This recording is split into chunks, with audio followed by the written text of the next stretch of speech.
On your feet! Get them going! Good evening, good afternoon, good morning, whatever the case may be. Welcome to Cross Examinations. I am your host, Mike S. Miller.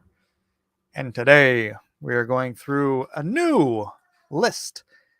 This is called Defending 10 Atheist Arguments. I found the last list of 101 problems with the Bible to be sort of weak sauce. And so I wanted to go to some, I was looking around for someone with some better arguments. Which means I actually had to read some of them first. So this time I did, and I'll get into that in a moment. We are also doing Rise and Fall in about a half an hour. That's the daily devotional. We're going through 2 Samuel chapter 9 today. That will begin roughly in a half an hour. But until then, oh my gosh, Arlene says it's 1 a.m.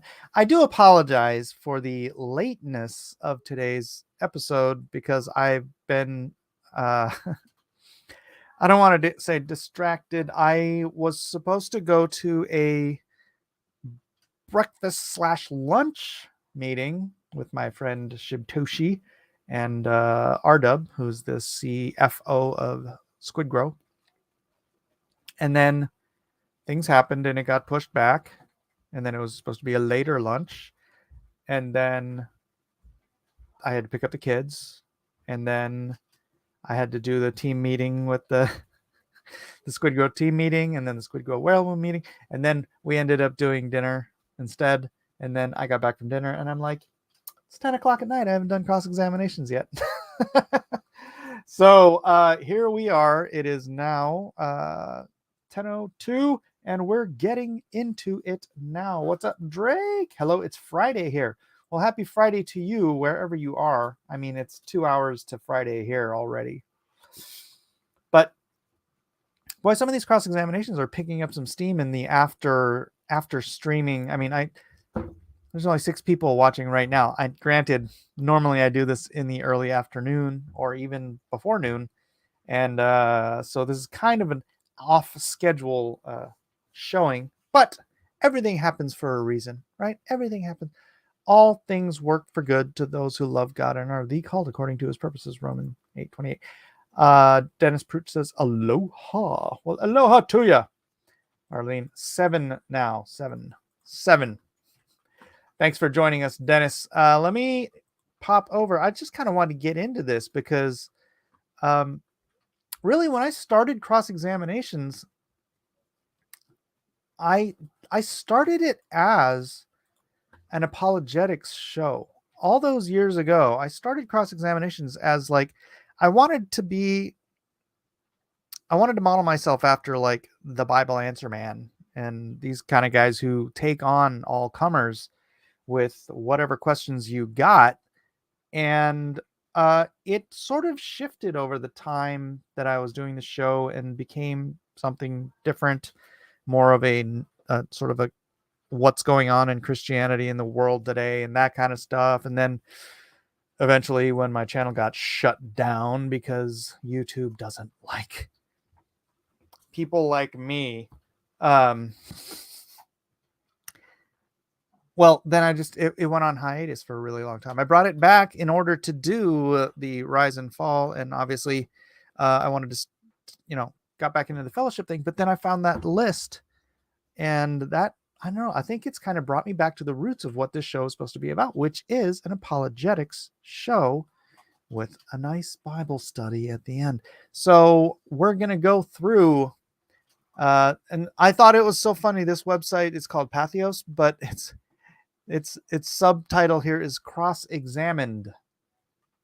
Hey-oh, how funny is that? It's called Cross-Examined. And this is under the non-religious Defending 10 Atheist Arguments side.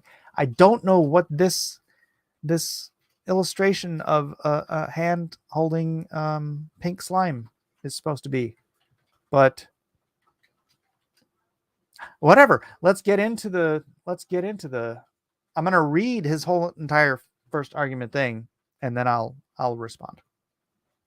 So this is going to be a good one. That's how a recent Red Pen Logic video from Tim Barnett begins. His confidence was in response to Brienne Doyle's brief list of atheist arguments, 10 ways to prove God doesn't exist. Barnett gives, maybe I should go through that. Barnett gives the entire list a grade of 0 out of 10. He found a fallacy in each one, and he encouraged fellow apologist Mike Winger to respond as well. I've also added a rebuttal from Who Is Like You Ministries to the Christian side of the argument. Sounds like this should be a tough challenge. Let's take a closer look. Brian Doyle's atheist arguments are in blue. I've put the Christian responses in green to avoid clutter. I have avoided labeling most sources. 1. We must be taught that God exists. Atheist argument. The fact that a human being has to tell you about the existence of your God proves there is no God. That's fallacious. We would be born with knowledge of its existence. Okay, I'm going to read through. Christian response. First, here's the first fallacy, a non sequitur where the conclusion doesn't follow from the premise. That's pretty accurate. My response. Most of the Christian responses come from Tim Barnett. Okay. Sorry if you're a Tim Barnett fan, but I have no idea who Tim Barnett is. So whatever I say, it won't be coming from Tim Barnett. He was eager to find logical fallacies in each atheist argument, but we'll see that he's living in a glass house. Also, Christian response. Research has shown that humans are predisposed to believe in supernatural agency behind the world. God belief will crop up in humans unless indoctrination pushes it out. So by your own standard, this is actually evidence for God. To wit, this guy says, that's evidence for evolution, not God. A rustling in the bushes could be the wind, or it could be a jaguar, seeing agency, even if none is there, if there is none, and running away would have been a protective instinct. It's a small jump to go from seeing agency behind a sound in the bushes to agency behind drought, illness, and lightning. The plausible naturalistic explanation trumps the supernatural explanation. And the Christian thinks that indoctrination is a point in their favor? Exclamation point? Remember the Jesuit maxim, give me a child until the age of 7, and I will give you the man. Christianity continues only because it indoctrinates impressionable children. Reverse this by making Christianity an adults-only activity like voting, driving, or military service, and see how long Christianity lasts. I don't know. I came to Christ when I was in my mid-20s, so I was raised agnostic. I don't think that's a valid argument. Does it exist, or do we just not know about it? Wait, is this another question? No, that's question 1. It goes all the way. Sheesh, that's a long one. Okay, I worry about picking this apart while I'm going through it because he's giving both sides of the argument. So let me read through it, and then maybe I'll just do some picking apart. Yeah, Arlene says, I was raised atheist. Yeah, it's a really bad argument. It's like, here's the thing. If you raised everyone with an open mind and taught them critical thinking, neither indoctrinating them toward or against old earth, young earth, metaphysical, non-metaphysical, all of the different subspectrums of all of the belief systems and worldviews. If you gave children absolute choice and understanding that all things are possible, which is the opposite of what science does and was the opposite of what atheism does. Atheists try to force the non-metaphysical worldview on people through claiming that science proves that this all could have happened through mere random chance and time, which to me is the greatest foolishness ever. But if you gave people that and you let them live until they're 21 years old, I mean, if you thought all things were possible and then you weighed the evidence, that's why I became a young earth creationist. because it didn't matter to me. Once I became a Christian, it didn't matter to me because I was a theistic evolutionist. So I believed all the evolutionary stuff because it had been force-fed me through my entire 2 decades of life as a human being in America, raised by an agnostic father. So in the public school system, I absolutely 100%, 1000% believed in evolution. It wasn't until I removed the bias that I had a dog in the fight, right? I mean, that I no longer had a dog in the fight. So once I removed the bias that all things are possible, could God have used evolution? This was my thinking then. Could God have used evolution? Yes, that I could fit that into the scripture. I could kind of force fit it, but I could fit it into the scripture. I was a theistic evolutionist. Could God have created the world in 6 real-time days, and then, follow the biblical timeline from there? Yes, because I didn't have a dog in the fight, I could look at the evidence with an unbiased eye. Here's the thing. I didn't have an unbiased eye while I was being taught evolution throughout all my 20-something years, right? I mean, it's in everything. It's in all of our media. It's a constant. I mean, even here, he's saying that's evidence for evolution. It's like, why are you jumping to that as your argument against God? It's not, well, I mean, it is, because evolution is their God. They require God, evolution to be real, because it's their excuse to get away from the fact that abiogenesis is simply impossible. You cannot get life from not life. If it's inorganic, you cannot mash it up in a soup and add some lightning and it becomes a living thing. That is simply beyond the pale, beyond the mathematical requirements that remove it from the realm of the ridiculous. You can't get life from not life. It's a non-starter. You can't get evolution without life. Frankly, evolution doesn't work anyways, but that's a whole nother topic, right? But so you can't get a universe from nothing. If you believe all of the Big Bang and all that stuff and everything that goes back to the singularity, wherein all of the mass of the universe was in a point the size of the tip of a pin. Well, where the hell did that come from? And what caused that to explode? How could you condense all the matter in the entire known universe to the head of a pin and then have that explode in a random, meaningless, uncaused explosion? Because where's your cause for this explosion? What caused the pin of matter, or the nothing that existed before the pin of matter, to explode and become a perfectly balanced, perfectly orchestrated universe? Oh no, that makes way more sense than believing in the metaphysical. Even just believing that there was a deist God, a God who doesn't even care, he was just on a lark. One day it was like, oh, you know what? I think I'll make a universe. Boo! Even removing that, you have to have some cause, some intelligence that would spark the creation of the universe, that could spark the creation of life, not just random, meaningless chance. And if you're a materialist atheist, that is your only other option, that everything you know and love, everything you've experienced in your life, everything in the entire cosmos, including time, matter, energy, quantum physics, mathematics, the laws of the universe, it's all random, meaningless chance. I'm sorry, but if you're a rational human being, you realize that no design,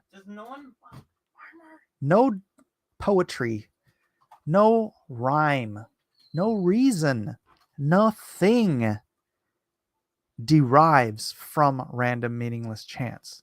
It just doesn't happen. Sound waves, light waves. You lost me. I lean not on my own understanding quite a bit. Good point. You can't be unbiased about something if you care about it, and you probably won't do the research needful to master a thing you don't care about. True. My great ex-bajillion grandpa was not a monkey, just saying. True. Amy says, if I throw a bunch of paper and a bottle of ink into the air, how many times would I have to do that before a book would fall down? That would make more sense than life arising out of non-life. Literally. And it wouldn't have to just be a book. It'd have to be like Romeo and Juliet. You'd probably have a better chance of doing that and getting Romeo and Juliet in the actual script of William Shakespeare than life arising from non-life. No, but we had billions of years. I don't care if you had billions of years. I don't care if you had trillions of years. Do you know why they keep extending the quote-unquote known age of the universe? Because they keep realizing that there's not enough time for evolution to actually have happened.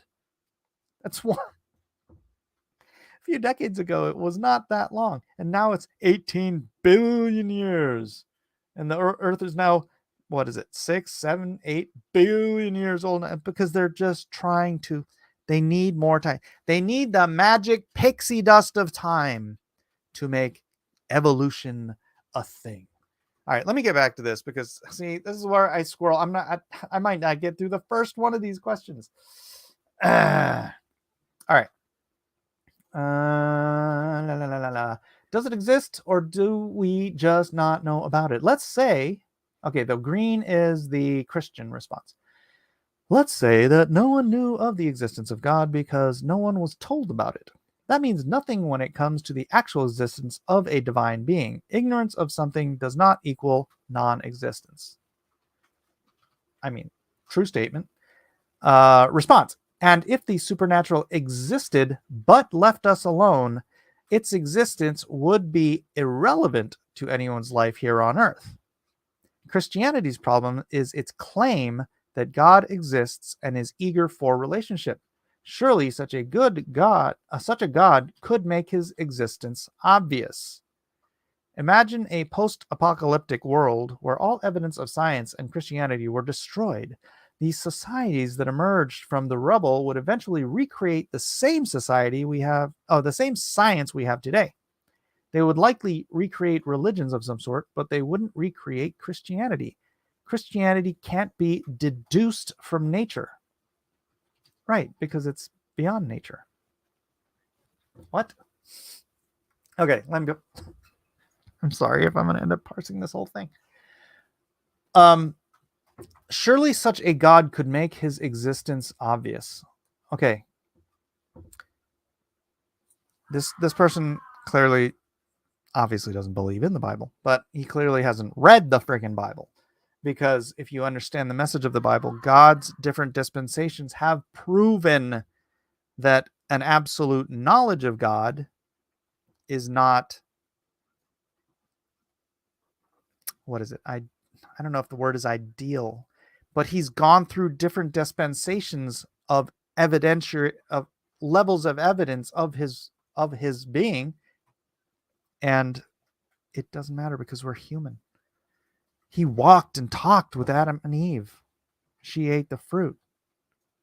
He walked and talked with their descendants. Well, I don't know if he walked and talked with it. I know he talked with some of their descendants, but oh wait,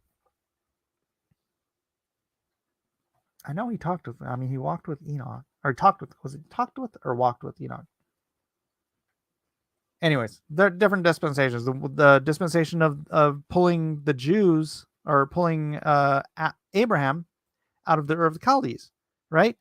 Abraham's faith, even his faith, even though he was called directly by God, his faith had to be built up over time, because we're not, even if we're given absolute perfect knowledge of God, it doesn't mean we're going to listen to him.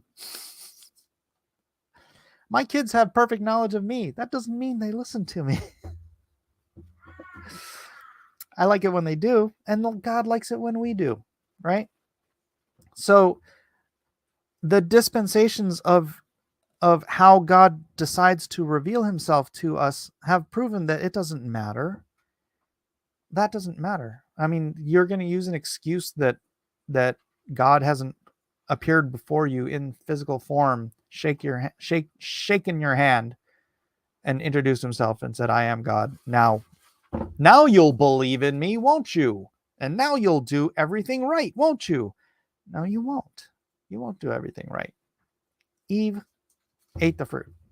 Adam, knowing it was wrong to eat the fruit, followed suit because he loved Eve more than he wanted to follow God. That's kind of how it reads to me. It doesn't say that in the scripture, but Adam knew. Adam knew the rules, and Eve gave him the fruit. She was already doomed to die. So let's see. Imagine a post-apocalyptic world. Here's the thing. In a post-apocalyptic world, where you didn't have a dude named Erasmus Darwin, who he and who was his buddy in Erasmus Darwin and totally drawing a blank. But the other guy worked at the London Museum of Natural History, I think. Why am I forgetting his name? Anyways, these are the two guys that concocted evolution. Because the guy from the museum, he had all these fossils. And he decided one day to take these short, sort of horse-like looking things and sort of line them up to a full-sized horse, like all these different fossils. I don't know how many he did, like 4 or 6. And he's like, "Oh, wow, these look like they become the other." It was just some guy's freaking brain fart and his desire to have an origin story that didn't require a creator. And that's where it didn't start with Charles Darwin. Charles Darwin was Erasmus Darwin's grandson. He sat on grandpa's knee being filled, just like you said here, right? Give me a child until he's 9 years old or 7 years old or whatever.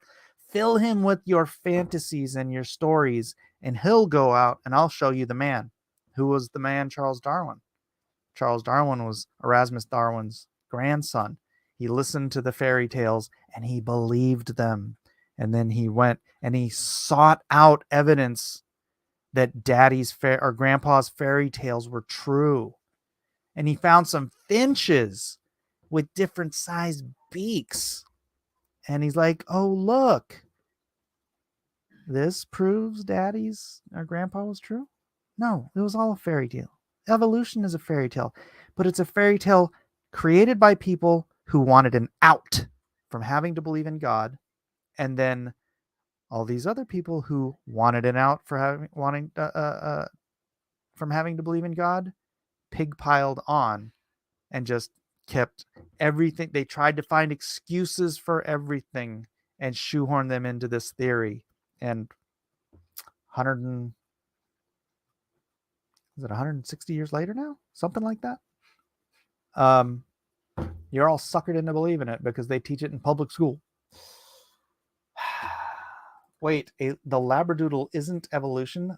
The labradoodle is called selective breeding. And that's what survival of the species, survival, what's it called? Survival of the fittest is, right? Survival of the fittest, that's absolutely true. Selective breeding, whether it's your environment that selectively breeds your strongest survival instinct attributes, but what you're doing in that scenario, you're not creating mutations that develop the species further. You're removing genetic variabilities and narrowing the line of genetic variation. That's why if you own a pedigree dog, don't buy it green bananas, because it's only going to be alive for about 7 years, right? Pedigree dogs live like 6 to 10 years, maybe. because we've bred out all the genetic variation that makes them healthy animals.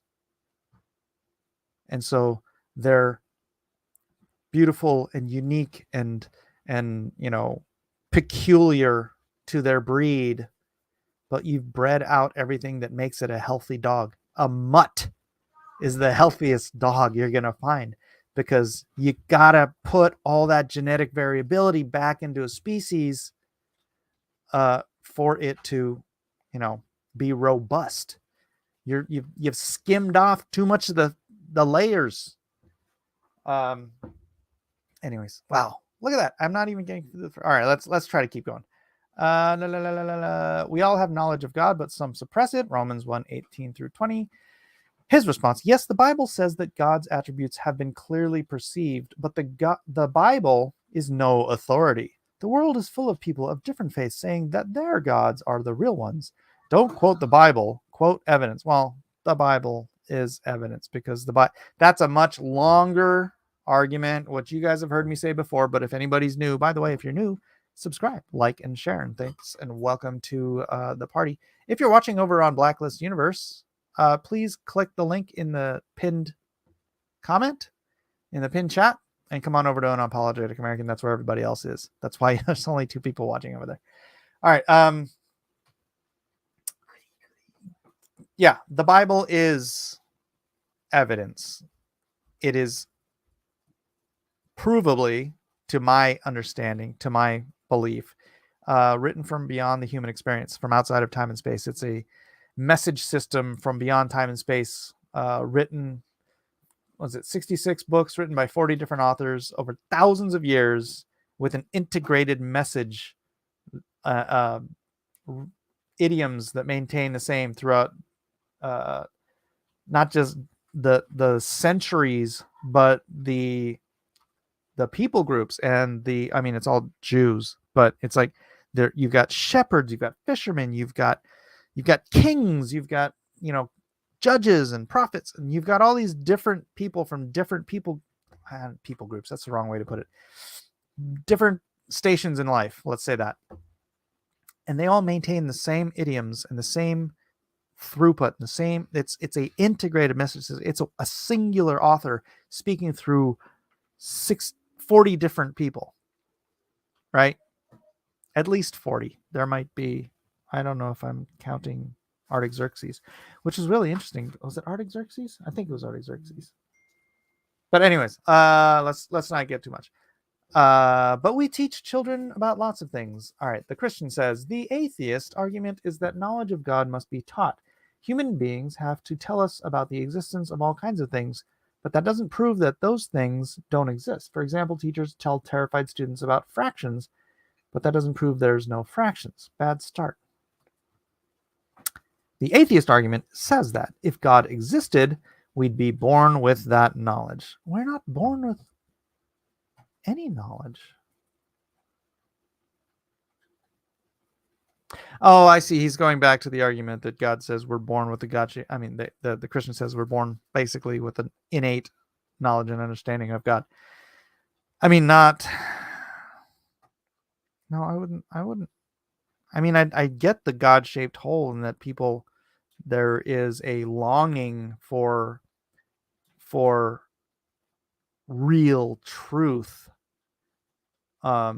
that can only be filled by God. That is the Christian perspective, right? But knowledge in the knowledge sense, we are born tabula rasa. And it is the case that pretty much the entirety of human existence in every culture on earth, besides this new upcropping of this thing called atheism, everyone on earth throughout pretty much all of history always went towards there's a God of some sort. Now, I have a personal understanding and theory that because after the Tower of Babel, everybody knew there was a God after Tower of Babel. Everybody knew about the Tower of Babel before the Tower of Babel was split up. And the people of the earth were split up. So I believe that every culture on earth has a history that goes back to the Tower of Babel, how much of it they retained or forgot, or some of them still use scapegoats. Some of them still, the early Chinese, the Shang dynasty worshipped God very much the way the Jews did in the centuries before Christ. I think we innately we have that historical background that goes all the way back to a common event. But that's probably another topic. Does a random person look at a leaf and say, "Oh my gosh, that totally happened by random, meaningless chance"? No, the atheist evolutionist argument is the new kid on the block. It's the new kid on the block. You don't sit there and stare at the beauty of a sunset and think, "Oh wow, that's just random, meaningless chance," unless you are trained to believe that is random, meaningless chance. The atheist argument states that if God existed, we'd be born with that knowledge. Sure, that's one way that God might have done it, but it's not the only way. A better argument would say that God would be obvious from the environment he is, since that's how we learn of the existence of everyone and everything else. He is. The what's it called? The golden the thing that goes in the golden ratio that exists in so much of nature that is mathematically like the design of beauty, right? Symmetry, the golden ratio. There's all these like mathematical geometric truths. It's a weird way to say it. I mean, but it is, that delineate what is beautiful to the human eye, what is poetic in our vision. It's as if there's a creator who cares, who loves beautiful things, and he created a world full of beautiful things to just look at and in awe and wonder. Instead of what would this world look like if it was really made out of random, meaningless chance? I mean, it wouldn't even be as beautiful as a junkyard. All right? A junkyard still has things in it that were made with purpose and reason. That's not even random, meaningless chance, but that's about as close to the beauty you'd see in a universe that was truly made from no purpose, meaning, or rhyme, or reason, or anything. Random, meaningless chance never produces beauty. It just doesn't. I mean, you could splash paint on a thing randomly, but you can't really, because you're still doing it with purpose. And try to find some sort of beauty in it. I don't know, man. Jackson Pollock, that was terrible. The Christian response compares knowledge of God with knowledge of fractions. Every educated adult understands that fractions exist. And I mean, that was a dumb argument.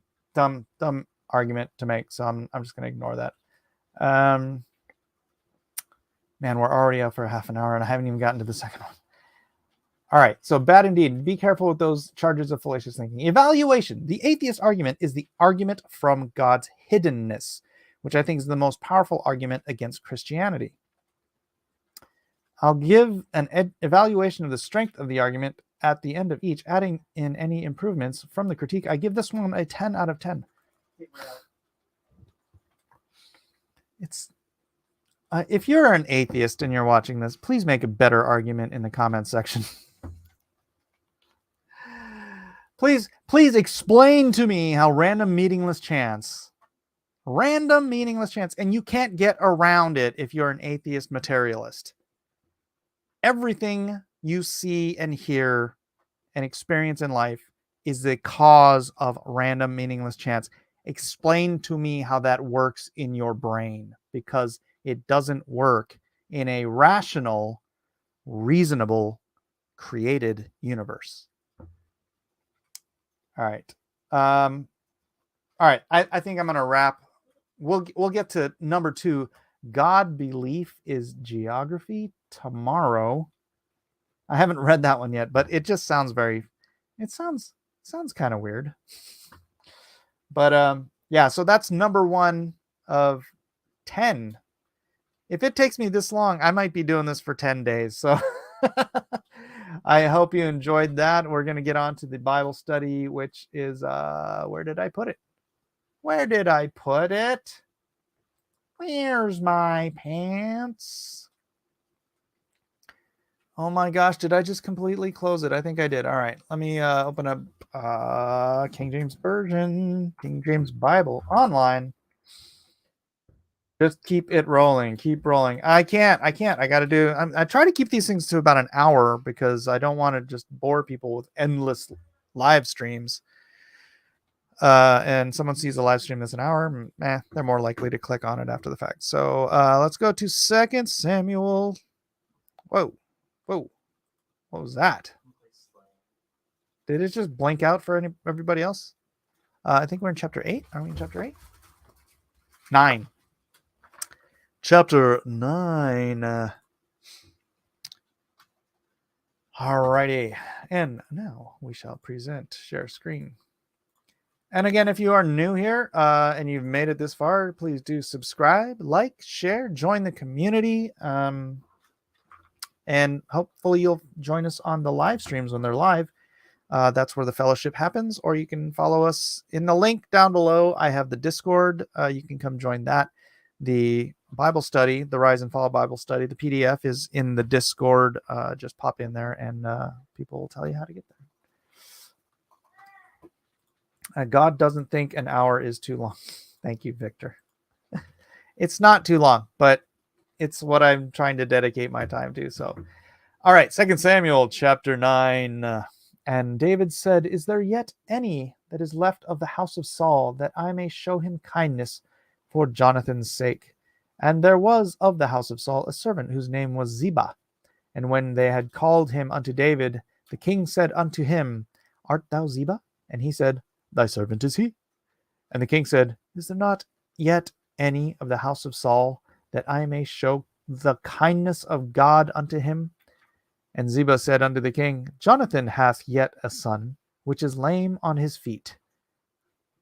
Okay. This is interesting because the only guy Ziba mentions is Mephibosheth, right? Mephibosheth was Jonathan's son who was crippled. But Saul had other male grandchildren, but they came from his daughters and not from Jonathan. So I just find that a little bit interesting. It's like he's got other kids, but this Ziba guy only points out the heir to the throne, because Mephibosheth is the heir to the throne through Jonathan, but obviously David is the king now. So just a little interesting thing I that poked out in my brain, so I thought I'd mention it here. All right. And the king said unto him, Where is he? And Ziba said unto the king, Behold, he is in the house of Machir, the son of Amiel, in Lodebar, Lone Star. Then King David sent and fetched him out of the house of Machir, the son of Amiel, from Lodebar. Is it Lodebar? Lodebar? Lodebar? I think it's Lodebar or something like that. Now when Mephibosheth, the son of Jonathan, the son of Saul, was come unto David, he fell on his face and did reverence. And David said, Mephibosheth. And he answered, Behold thy servant. And David said unto him, Fear not, for I will surely show thee kindness for Jonathan thy father's sake, and will restore thee all the land of Saul thy father, and thou shalt eat bread at my table continually. Which is interesting again. Yeah, David loved Jonathan. It's true, but he didn't ask about Jonathan. He asked about the descendants of Saul. And Ziba's like, yeah, Jonathan had a kid. Doesn't mention anybody else. And then David gives Mephibosheth all of Saul's inheritance. Never mind the other grandkids, because he wasn't told about them, apparently. And David said, I will show thee kindness. And he bowed himself and said, What is thy servant, that thou shouldst look upon such a dead dog as I am. And remember, his crippled, his legs were useless, so that's probably why. His legs or his feet, I'm not really sure which. But he probably had some sort of lower spinal injury. Then the king called to Ziba, Saul's servant, and said unto him, I have given unto thy master's son all that pertain to Saul and to all his house. Thou therefore and thy sons and thy servants shall till the land for him, and thou shalt bring in the fruits, that thy master's son may have food to eat. But Mephibosheth, thy master's son, shall eat bread always at my table. Now Ziba had 15 sons and 20 servants. So Mephibosheth now has 35 servants. 36, count Ziba. Then said Ziba unto the king, according to all that my lord the king hath commanded his servant, so shall thy servant do. As for Mephibosheth, said the king, he shall eat at my table as one of the king's sons. Now keep in mind, this isn't like he just threw everybody into slavery. You think about it, these were Saul's servants. Saul was dead, Jonathan was dead, everybody was gone. So in a sort of conquer all mentality, David would have given all of Saul's stuff to like one of his right-hand men. Like that's kind of the way they did things, like especially through the Middle Ages, right? It's like, oh, you did something for me, here, let me steal this land from this other guy and I'll give you his castle and all his servants, right? He gave it to Jonathan's son, brought him out of exile essentially, and then the servants of Saul, rather than being essentially made destitute, because they were servants of Saul, so they served his household. They probably lived with him in his household. Their servants lived in the household. Saul was a king, so he obviously had a manner befit a king. So what David has essentially done here is given them all, not just employment, but a place to live. And yeah, I'm reading a little bit of that into it, but it's just like common sense to me from the way kings have dealt with. I listen to a lot of Real Crusades history, and I understand a lot of the way kings deal with vanquished kings. And it is unique in the space of a king and how he's dealing with the vanquished king, because he loved Jonathan, he honored Saul, and so through this he is then bequeathing all of what was Saul's to Mephibosheth. Then said Ziba unto the king, according to all that my lord hath commanded his servant, so shall thy servant do. As for Mephibosheth, I already read that. And Mephibosheth had a young son whose name was Micah. Hey, Micah. My son's name is Micah. And all that dwelt in the house of Ziba were servants unto Mephibosheth. So Mephibosheth dwelt. Okay, so obviously Mephibosheth had a son, which means whatever his back injury was, it didn't keep him from siring a son. So that's just a little information there. So Mephibosheth dwelt in Jerusalem, for he did eat continually at the king's table, and was lame on both his feet. So Mephibosheth, while he could not obviously take the throne, and obviously he was lame. Not like, dude, that dude's lame. He had a broken back, so he wouldn't have been able to really be much of a king in the kingly sense. People, especially the way that people, they chose Saul because he was 7 feet tall and handsome and strong and all that stuff. And then here's Mephibosheth, he's like FDR without the blanket. But anyways, I wonder if he had a wife too. He probably did. I would guess he did. Arlene says, interesting observation. While watching late night Christian ministry begging shows, I saw that a lot of African children are born with foot deformities. I wonder if that's what lame in his feet was. No, Mephibosheth, when they were escaping, gosh, I forget who they were escaping, but his handmaid like dropped him and broke him. And I would assume, because both of his feet are lame, I would assume that is a lower back injury, like broke his spine. Running from Absalom. Was he running from Absalom? Okay. So yeah, no, it was an injury that caused him to be lame.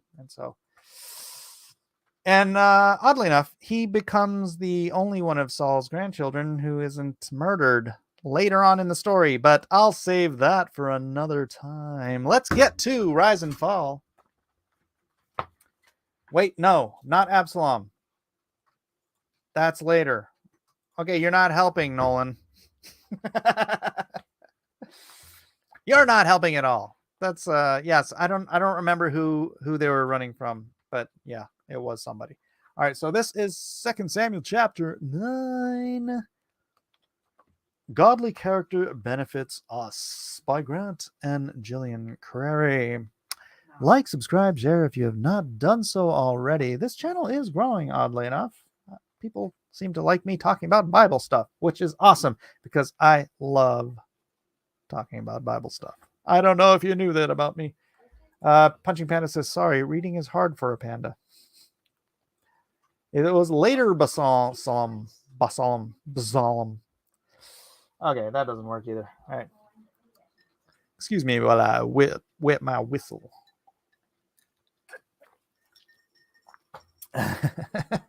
Victor says, God isn't going to approve this big cut-up stream. Should be 4 hours. Sorry. What's my excuse? I have no excuse. I'm not pretending to know everything. I'm just pretending to be a guy who reads stuff on the interwebs. All right. King David had many wonderful attributes, which was why he was so highly regarded by God. One of those attributes was that he kept his word. Another was his loyalty. Both of these attributes are on display in this chapter. When David was being pursued by Saul, David and Saul's son Jonathan had covenanted together to honor not only each other, but also their descendants. Years had passed, and David had no knowledge of the existence of any descendants of Jonathan. He may have assumed that none were living and that he had no further obligation, but instead, David was determined to be sure. His intention to keep his promise was so strong that he extended his search to include anyone who was not just Jonathan's descendant, but also of Saul. This shows another remarkable trait in David. I didn't catch that, but that's an interesting take. He did not hold a grudge against Saul, in spite of how badly Saul had treated him. We can contrast David's behavior with that of another king, Joash. Joash came to the throne at the age of 7 and initially did very well, following the Lord wholeheartedly. This was largely due to the kindness and influence of the priest Jehoiada. In fact, Joash owed his very life to Jehoiada's wife, who rescued him as an infant when Athaliah attempted to kill all the royal family. Had Joash not lived, the Davidic line would have been extinguished. Jehoiada and his wife kept him hidden until the time was right to present him as the rightful ruler of Israel. Gosh, there's so many great stories in here that have been echoed throughout literature throughout the centuries, right? Wesley Curry II, hello, are you new here? Welcome to the Fellowship of Cross-Examinations. Please like, subscribe, and chat. Welcome. If you're, where are you watching? If you're watching on Blacklist Universe, there's a pinned chat in the chat up here. If you're watching on TV or on your computer, the rest of the fellowship is watching over on Unapologetic American. So please do click over there and come on over. I am Wesley Lawrence Curry II. I am in Hunting, West Virginia. Oops, caps. Hello, Wesley.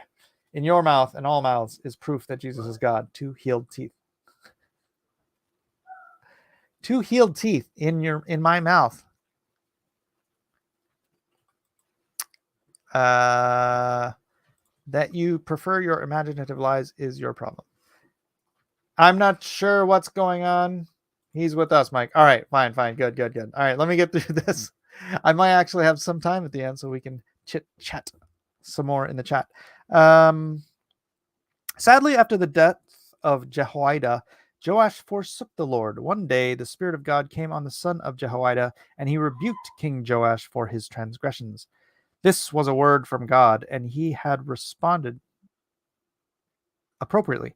God may well have extended mercy to Joash, but he didn't want to hear it. So, in the manner of ungodly kings, he had the man stoned to death. What a terrible thing to do! He owed literally everything he had to the kindness of Jehoiada, and yet he killed his son, not for a crime, but because he didn't like what he said. David's remembrance of Jonathan is such a contrast compared to how Joash remembered Jehoiada. It is little wonder that the end of these two men was so different. David is honored to this very day and became the standard by which every successive king of Judah was measured. On the other hand, Joash was not even buried in the tombs of the kings. David's is the kind of character that we need to have if, like him, we are to be people who truly walk with God. All right. There we go. Here is Drake and Panda. So here is the party. Oh, here's where. Oh, Punching Bandits. Were you on the other channel, you silly person? There's still one person watching over on Blacklist Universe. Please make your way to Unapologetic American so that we can all fellowship together. Thank you very much. And don't forget to like, subscribe, and share if you are new. Or, I mean, you can like and share even if you're not new. That's okay too. All right, question number 1. The mercy of God is very great. Can you think of examples in the Bible where God did not follow through with the judgment that he had pronounced because people repented? Well, yeah, Nineveh comes immediately to mind. The whole story of Jonah. Jonah clearly not wanting the people of Nineveh to repent, but knowing God's ways are merciful and loving, had to go through a whole lot of rigmarole and the intestines of a large fish. All right. Question number 2. For a time, Joash followed the Lord. What was the essential difference between his walk with God and that of David, resulting in their endings being so different? I would say repentance. David obviously fell off the wagon. He's a human like the rest of us, and he fell off the wagon and he committed egregious sins that if he were not king, he probably would have gotten executed for. But he repented. He had a heart of repentance when he was confronted by the sin and what it really meant. The example of the lamb that was taken. Yeah, he repented and he accepted his punishment by God, right? He was given options for punishment and he tried to take the punishment that would be the least painful for the people of Israel. So yeah, repentance, bottom line. Question number 3, are there circumstances under which we are released from keeping our word? I would say the greater sin paradigm or paradox or para-circumstances. If you are, and I have this issue with Jephthah, the judge, Jephthah, who made a vow to God that he would sacrifice the first thing that came out of his house if he gave him victory in a battle. Comes home, first thing comes out of his house is his daughter. And he keeps his word to the Lord and kills his daughter, which is way more egregious than breaking your word. I mean, how many times has God said, don't freaking give your children, don't sacrifice your children, right? But the judges were not a perfect bunch. Really. If you want to read the story of Jephthah, it's grim. But yeah, I would say that in that circumstance, you don't keep your word because the fact that you made a promise that you didn't know the circumstances of would cause you to a greater sin. Yes. So the greater sin paradigm, paradox, parapants, I don't know, whatever you want to call it, the greater sin thing, always keep from doing the greater sin. And if it's killing your own daughter, yeah. Anyways, the daily prayer is, Dear Lord, my heart's desire is to truly know you. Would you reveal to me areas in my life that need to be changed in order to be more like you, and strengthen me to make those changes? Amen. Good prayer, Grant. I like it. All right, that is day 39 in the can. We have 5 minutes left, so let's say hi and see what Wesley Curry, the new guy, is saying. Let me hear. Are you professing to be Christian or atheist? And do you know what it means that Jesus appeared to you, said, tell the vision, and when you denied it, he said to you, no time to talk, Allah.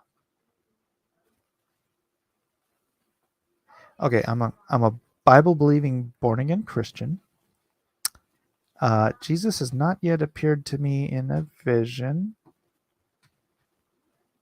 So I don't know what you're talking about. Nineveh told the vision that Jesus told you to tell. Okay, that's not confusing. The vision. The vision of the foot cut off that did not bleed, orange red in the middle of the lower, dark green leaves on the palm trees on the right, the two creatures behind the square pit. The vision is from Jesus. Okay, I don't know what you're talking about. Could we maybe not talk in code? Wesley says, I am the second, written in Leviticus and Zephaniah. I am chosen by Jesus, given his dove, as is written in Isaiah 22. I am the little book and the little scroll that was not written on paper. Okay. Well, welcome to the fellowship, Wesley.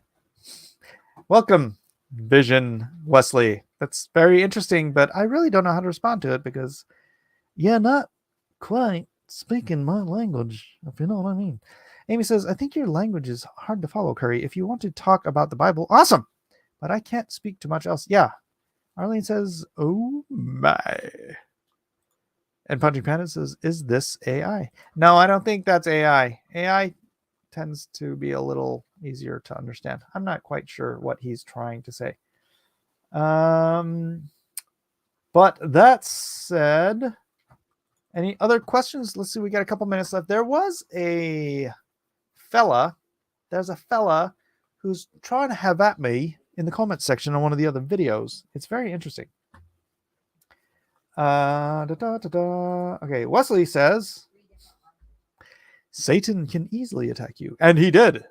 2 times specifically, because you did not have the armor of Jesus. How dare you say I don't have the armor of Jesus?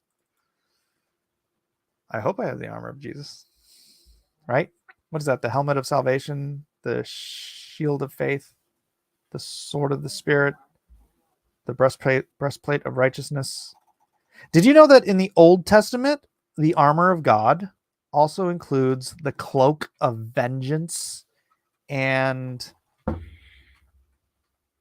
what is it? The something of zealotry. The armor of God in the Old Testament is like more hardcore than the armor of God in the New Testament, because you got the cloak of vengeance and the shoes of zealotry or something like that. Let me see if I can find it real quick before we bag out. Cloak of vengeance in Old Testament. Oh, no. It's the robe of vengeance and the cloak of divine passion, which is zealotry. Yeah, and that's in Isaiah 59:17. Yeah, vengeance for clothing. These are different interpretations. Vengeance for clothing and zeal as a cloak. And also the helmet of salvation and breastplate of righteousness. So, yeah. Old Testament armor of God is awesome. Lovely. Hey, Lovely. Says, I did not know that. Yeah, I don't think. Yeah, it's a nice set, right? So if you're going to do like a character that wears the armor of God, you should legit put the whole thing on with the robe of vengeance and the cloak of. All right, let's see. I got 4 seconds left, but let's see what Wesley says here. The other time Satan spoke in all your minds was March 31st, 2020. Satan pulled a fire down from heaven saying, don't tell the vision. And out of the mouth of the dragon, I saw an unclean spirit like a frog. This is one of Ethan's, guys. I agree. The unclean spirit like a frog. Most definitely. And anyways, that's the hour, ladies and gentlemen. Thank you for being here. Do like, subscribe, share. Again, if you are new. If you're not new, then welcome back to the fellowship. We'll be back tomorrow with part 2 of Christianity on Trial, and we'll try to get through the second bit.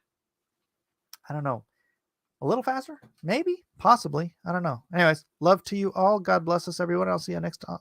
I messed up my outro. I will see you on the next exciting episode of Cross Examinations. Back in line, you dog!